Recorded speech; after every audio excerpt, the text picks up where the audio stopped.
Hate to promote Politico, which is pretty bad most of the time, but they had a remarkable piece a couple of days ago. We will concede that. And it explained how the Obama administration's Justice and State Departments deliberately undercut efforts to bring down a billion-dollar drug cartel linked to Hezbollah, the terror group. It all happened in secret, apparently with the goal of getting a nuclear deal with Iran.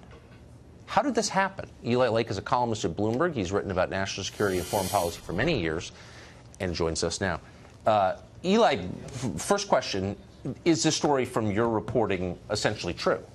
Well, it fits a pattern with what I would call the sort of increasing price of the Iran deal, which is that we keep learning later of other concessions that were made that, were not part of the original explanation of that nuclear deal to the American public. And I've also heard the more general concern that, as a general rule, the Obama administration went softer on, lots of kind of Iran's regional predations. But the specifics of this particular story, I think, I know the reporter Josh Meyer, I think it's solid. And but it's one thing to say, look, we're not going to hassle Iranian diplomats or we're going to look the other way at nonsense going on in Lebanon. But Hezbollah teaming up with the Zetas, the Mexican drug cartel, to import tons of cocaine into the United States in the middle of a drug epidemic seems like a pretty big thing to overlook.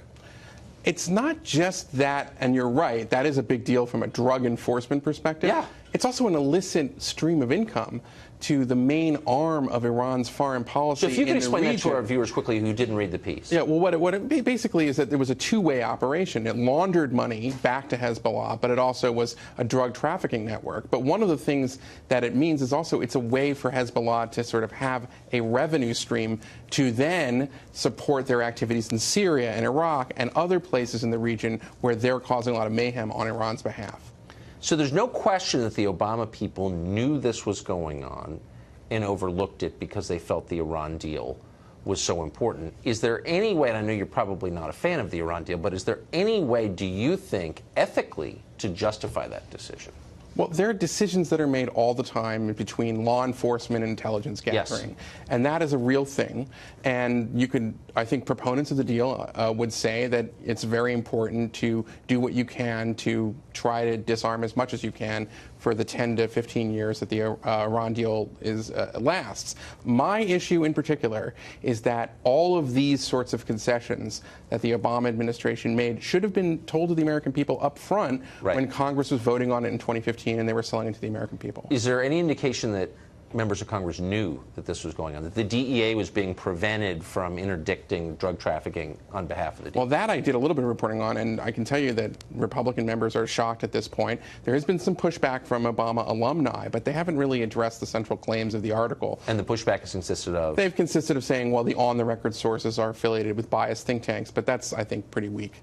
Yeah. I mean, the on-the-record sources also, one of them was in this task force who was telling his story, and there were anonymous sources as well.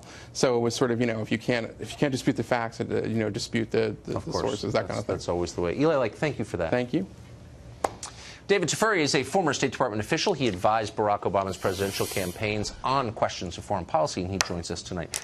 So, David, 60,000 people died last year of drug ODs. I think we're sort of beyond the point where we can pretend that there's not a massive historic drug crisis going on in America, and yet the Obama administration, as that crisis was ramping up, in effect allowed tons of narcotics to come into the country knowingly. That seems jaw-dropping to me.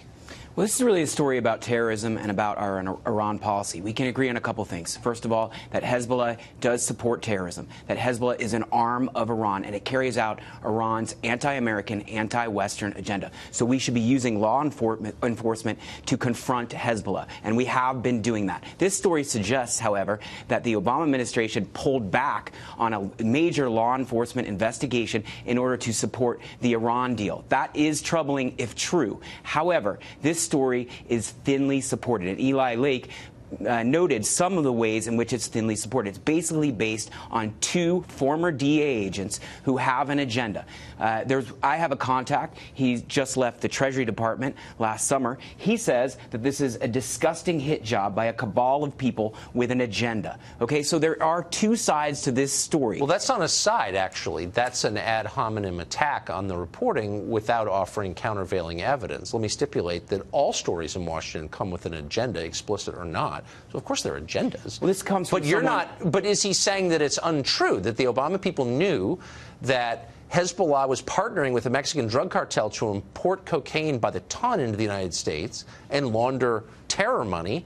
They did know that, correct? If you look at his tweets, he is saying it's not true. The interagency process, which involves the intelligence community, State Department, Treasury, folks like him who were on the sanctions policy group, were monitoring this very closely, and they did not agree that the Obama administration suddenly changed its policy. Now, if the Obama administration did, that is problematic. But the problem is this 50-page plus story with lots of details is really just based on the testimony of just two people, and that's problematic. So it needs further investigation before you indict the entire Obama administration. I don't know that that's true, and I'm not indicting the entire Obama administration.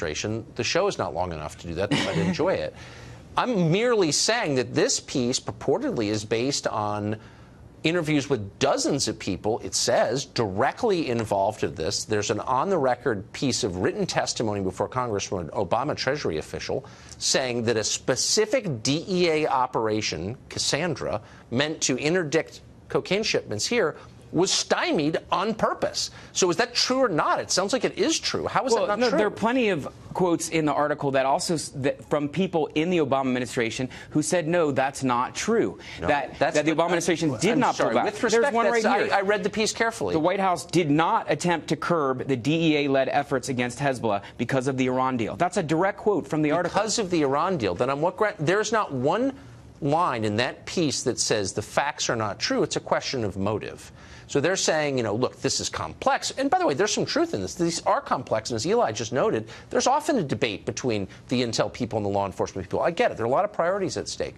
But in no part of that piece does it say that the administration didn't lean on DEA to stop being so aggressive with Hezbollah. No one denies that. Well, you highlighted an important thing, which is there were a lot of different objectives at work here. And there was another objective, which was to reach the Iran deal in order to curb Iran's effort to develop nuclear weapons. That was equally important. We should have been doing both, and I would hope that we were able to do both. This report suggests we weren't, but it is, again, based on just a couple of people's testimony. No, it's not, actually. It's based, again, on the testimony firsthand of dozens of people. But let's get to the point that Eli made, which is that Congress, which voted on this, had no idea this was going on. So how exactly does that work? Why should the democratically elected Congress of the United States, whose constitutional duty it is to approve or disapprove a deal like this, why shouldn't they have all the facts before doing that? Why did the administration lie to them? I don't understand. Well, Congress definitely should have had all of the facts. But Congress, there's plenty of legislation in Congress right now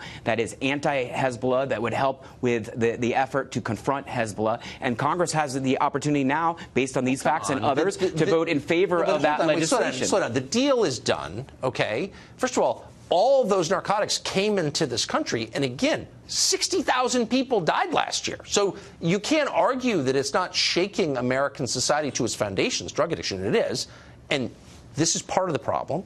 But more than that, the Iran deal is in place, and decertifying it, undoing it, pulling out of it has all kinds of other ramifications. It's like Obamacare. Once you're in, it's kind of hard to get out, actually.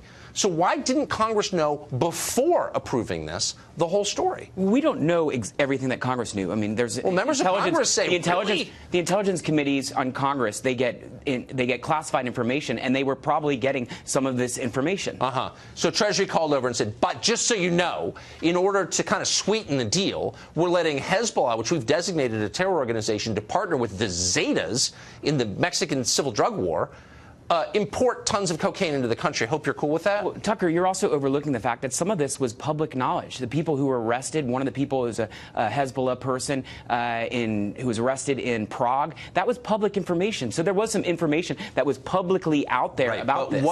What wasn't public is that the parts of the U.S. government tried to extradite that Hezbollah official from Prague, and were stymied in their efforts by the Obama administration, which didn't want to rock the boat with Iran. I mean, that's a perfect example, as outlined in the piece. They let the guy sit there, and now he's back in Beirut selling arms to people who shouldn't have them. That's the position this article takes. We don't know if that's true or not. But I also want to talk about something else. The Trump administration has not changed the policy towards Hezbollah one iota. For instance, the Trump administration has looked the other way as Hezbollah-linked militias in Iraq have taken back territory. In fact, some of them are using U.S. arms that were supplied to the Iraqi army, and the Iraqi army gave it to the Hashd al-Shabi, which is basically a Hezbollah-linked militia. One of the reasons the Iraq War So are you upset about that as well? I think the Iraq War empowered Iran and Hezbollah, its client. Yes, I do. We agree about that. Right. But I guess the point I'm making is you can debate Hezbollah and their role on the world stage. What you can't debate, it's a bad idea to allow a terror group to import cocaine into your country. That's all I'm saying. We both agree on that. Okay. David Jafari, thank you. Thank you.